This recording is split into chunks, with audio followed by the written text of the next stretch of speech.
Esse é um vídeo que eu não estava planejando fazer, mas algum ser maldito com fotos de anime no perfil do GitHub foi lá e fez melhorias no nosso código. Olha a ousadia desse cara. O cara foi lá e melhorou nosso código. Esse maldito. E aí eu fui obrigado a fazer esse vídeo. Bom, maldito desgraçado que foi lá melhorar o nosso código foi o Smile. Ele fez algumas otimizações ali de memória em específico, né? Que faz com que o nosso programa não exploda. Isso porque a gente estava utilizando muita memória, muito mais do que a gente precisava. Então, vamos primeiro compreender o problema que a gente tinha no nosso programa.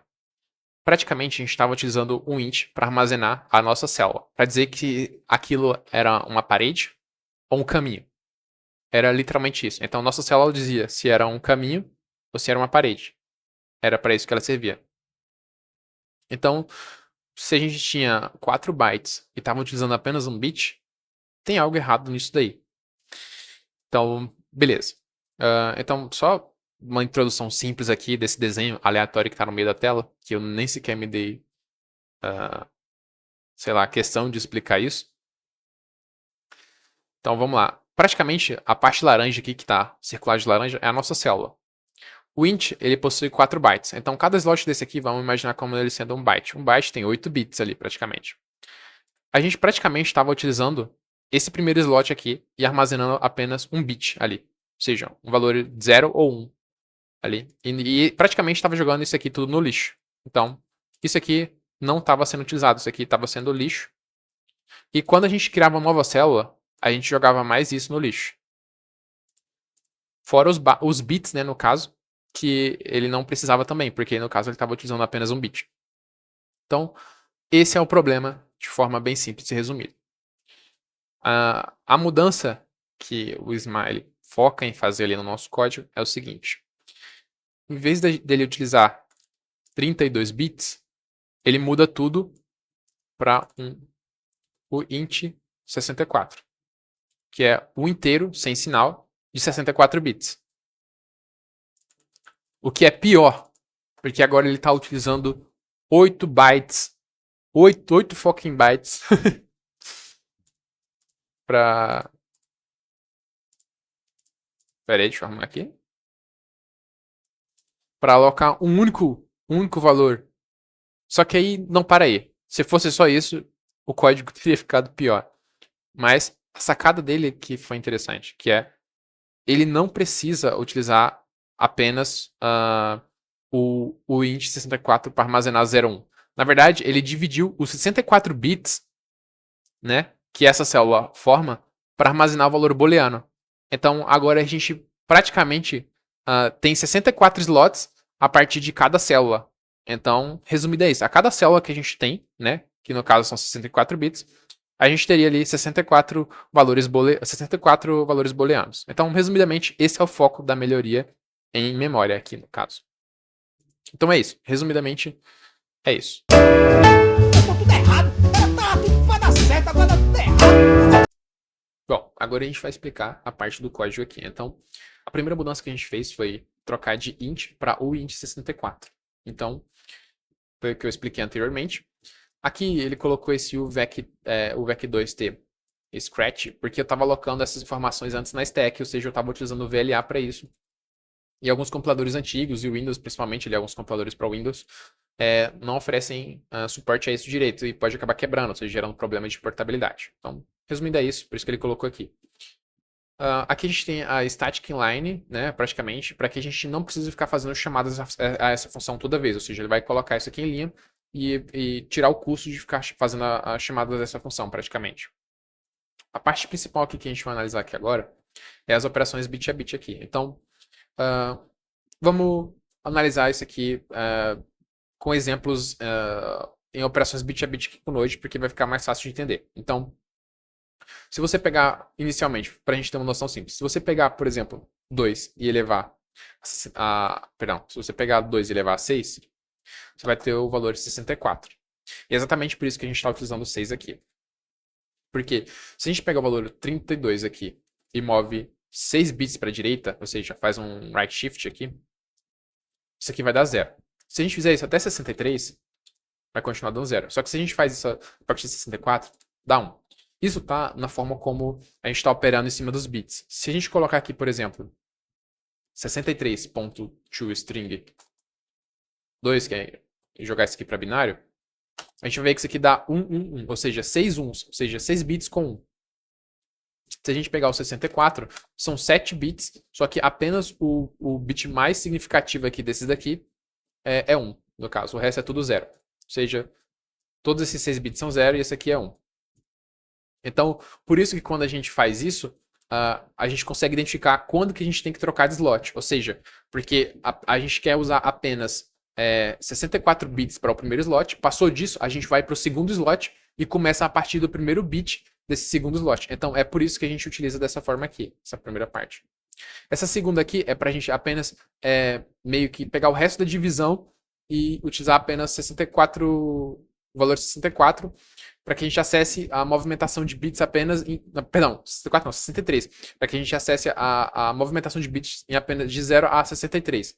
Então, por exemplo, se eu pegar aqui 32 e 63, ele vai continuar. Opa, de 35, né? 64, 32. Se eu pegar 32 e 63, ele vai continuar 32. Por quê? Porque os primeiros 6 bits à direita ali, né? Esses daqui, ó.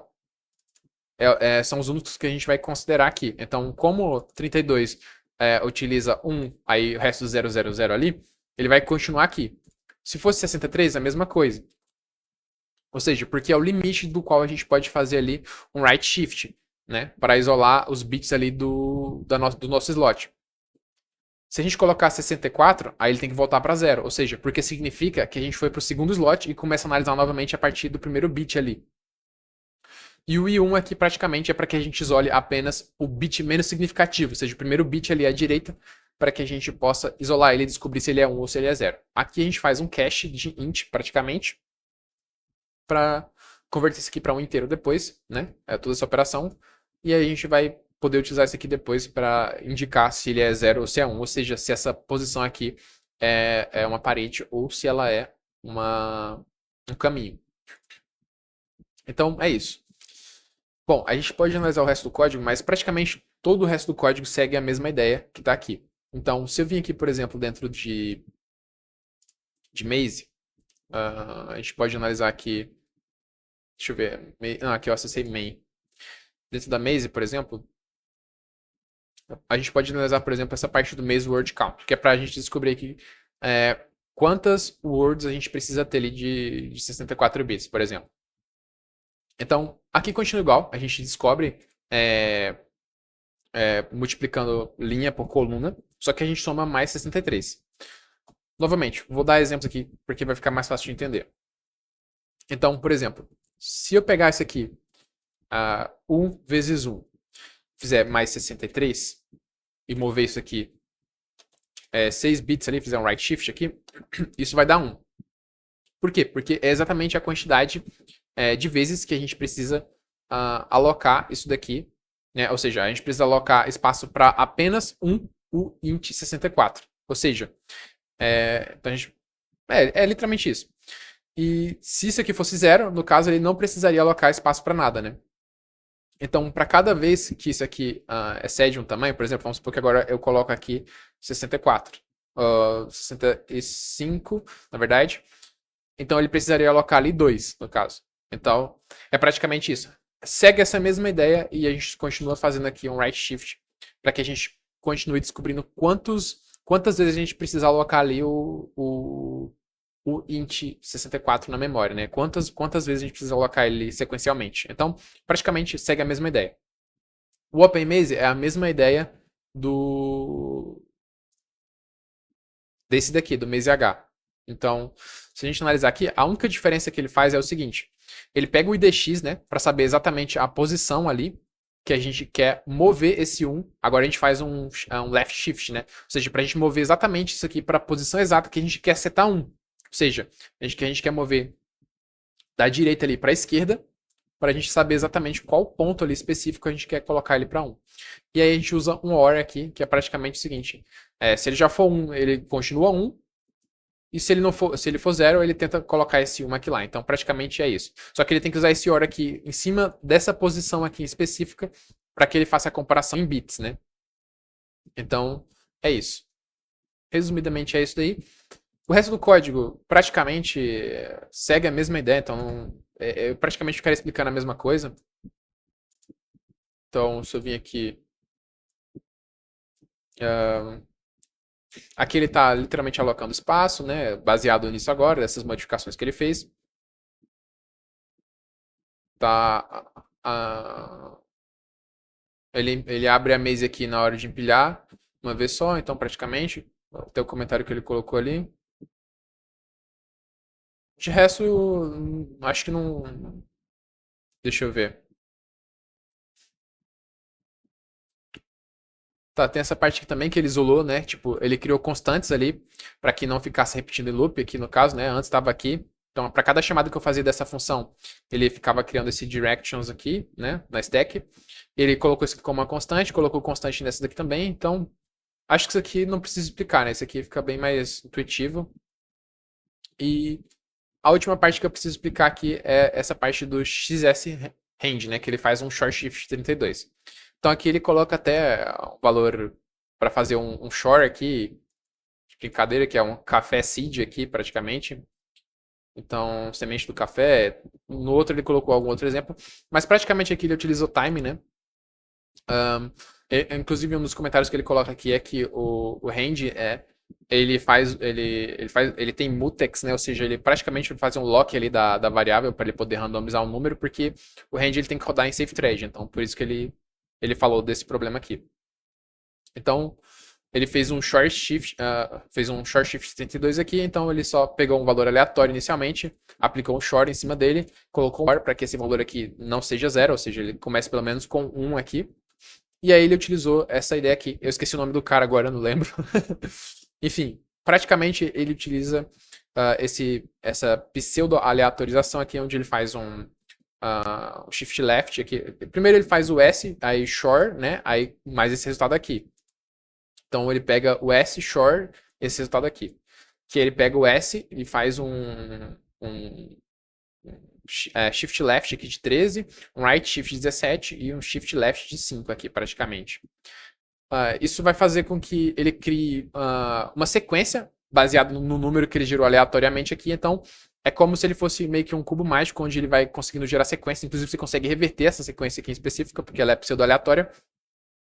E isso vai fazer com que ele evite repetir. Eu acho, se eu não me engano, é 2 elevado a 32 menos 1 possibilidades ali, se eu não me engano, de números que ele pode gerar. E uma hora ele vai repetir, né? Mas para esse cenário aqui, da quantidade de lotes que a gente tem ali, não vai se repetir. Então esse aqui vai servir perfeitamente. Então acredito que seja isso. Acredito que. Caralho, agora. Acredito que seja isso. Não entraria muito em profundidade sobre como funcionam esses cálculos aqui, até porque fugiria do meu conhecimento. Mas é isso, acredito que é isso, né? Não tem muito mais o que falar sobre isso aqui. O resto é fácil de identificar a partir desses princípios que eu expliquei. E é isso. Não sei se isso é um vídeo muito intuitivo ou só achei divertido isso, mas é isso. Então, até o próximo vídeo aí.